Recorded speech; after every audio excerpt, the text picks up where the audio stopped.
Only then can we actually free ourselves of these old binds, these parts of self that are not true. They're false aspects of self.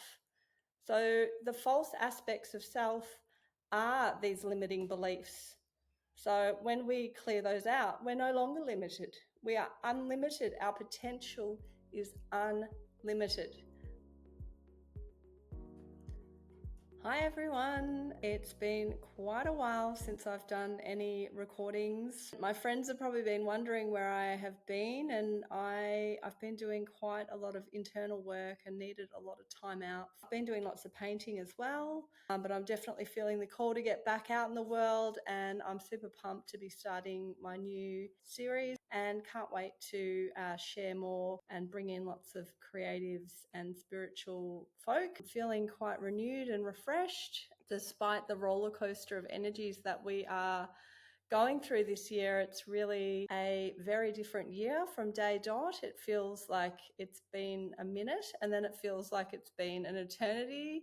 I don't know if anyone can relate to that. We are all going through a bit of a rebirth. We are being asked to really let go of things, of people, of experiences of our past, of our childhood wounding.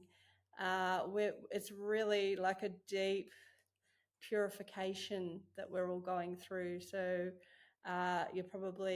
you may be feeling called to purify your body, your mind, your life, but we're letting go of a lot of parts of self, a lot of parts of ourselves that we really, the ego wants to hold on to. There's a lot of people and animals leaving the planet, which is quite a difficult process. So sending out lots of love to everyone. It really, if you've made it through this last dragon year that we had, we've just come into the snake year, which is part of the Jupiter cycle and the lunar calendar. It's been quite a ride, and the snake year now promises a huge transformation. So I know you're probably experiencing the transformative energies and the change on many levels, and I know that I am, and I know that so many people are having huge changes as we move through these times, which are times of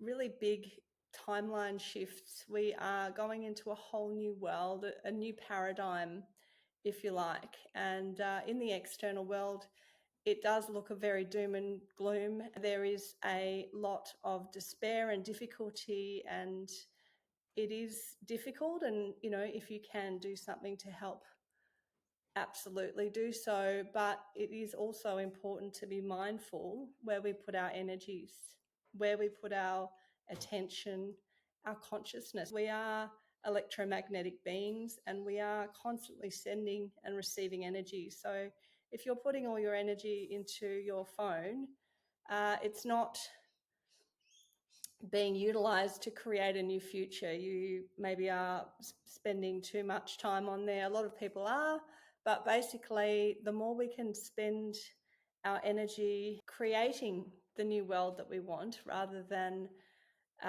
energizing the old world and going, oh, well, that's so bad, this is happening, that's happening. The more we can really tune in, create a new world within the bubble of our lives, the more we are going to shift into these new energies in an easier way. It's a real invitation of sorts to come into the heart, to become the ruler of your queendom or your kingdom.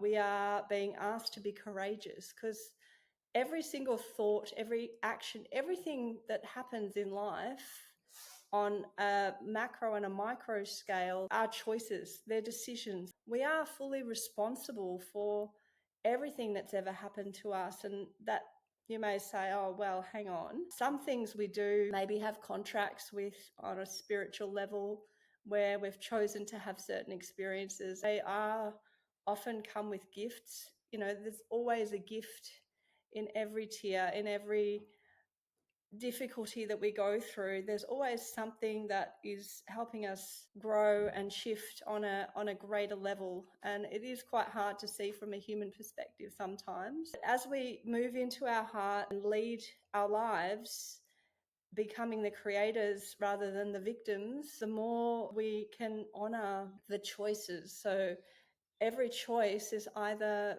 made through love or through fear. Are you going to lead with love, or are you going to let fear rule you? So love takes courage to be self-loving. And to be self-loving is probably the greatest healer there is, because it's going to help you to honor your choices. You're going to make better choices about your health, about your relationships, in all areas of life. If you're honoring and truly loving yourself, then that's going to be part of your creation. So as we move into the new world, we're moving out of this old world energy, which is more mind-based. It's the energy that we're shifting out of. It's the duality. We are still going to be obviously in the physical world. There is a duality of sorts, and that allows us to experience ourselves, yet we're going to be a lot more heart-centric. So living from the heart, meaning that we can witness the duality and witness things and not be so in them, not be so affected by what's happening out there, if that makes sense.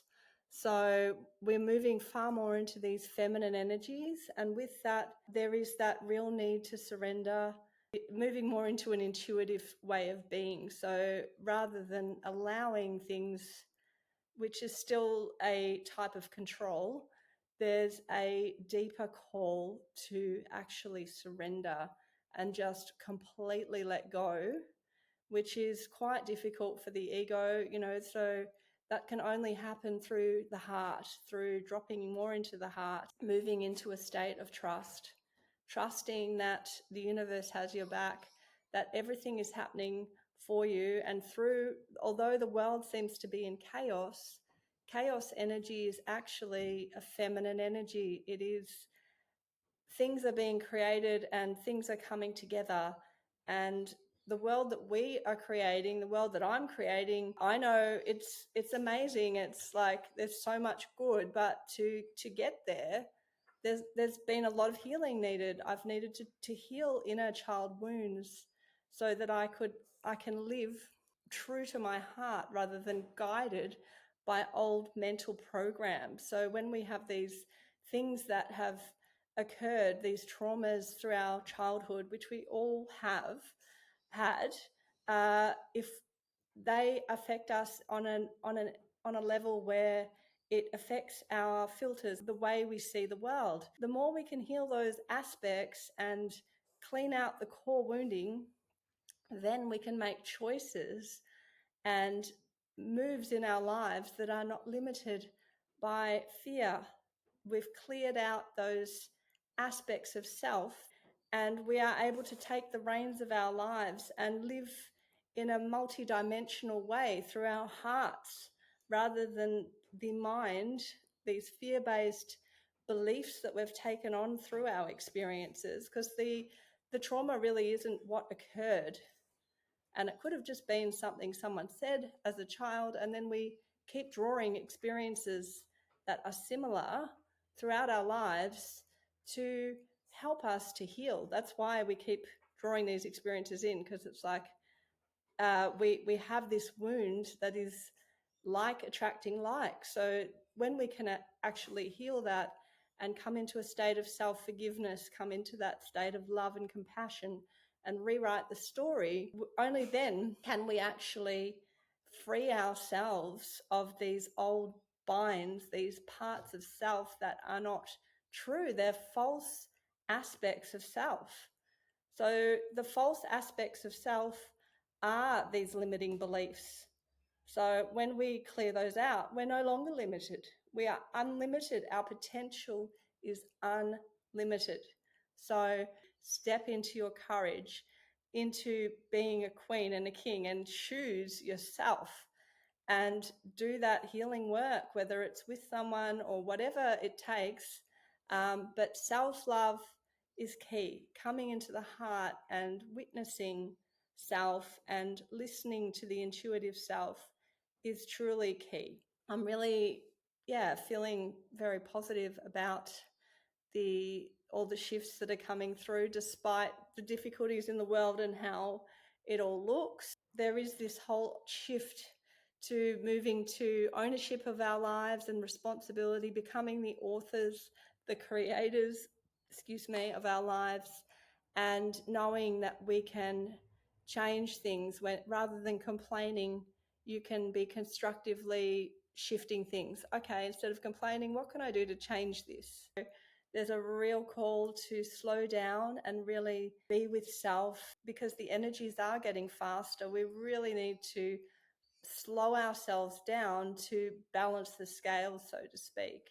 There is a call to cleanse our hearts and minds, cleanse our physical vessels, and come into a new state of being. There is an offer of renewal and a promise of a rebirth in this snake year that we're in. So we're shedding a skin, we're letting go of so many things, and it is a difficult process, but the rewards are greater than you can imagine. So we're also in a 9-year in numerology, which is a powerful transformative number. It's ruled by Pluto, by Scorpio. It is very transformative energy. We're in a really exciting time, and there is this timeline split that's happening. So if you want to choose to move on to that higher frequency, choose love, choose yourself, choose to surrender and just trust that the process that we're all going through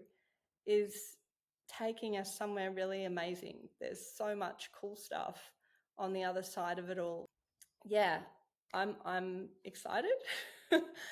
And I look forward to connecting with everyone more and sending out lots of love to everyone.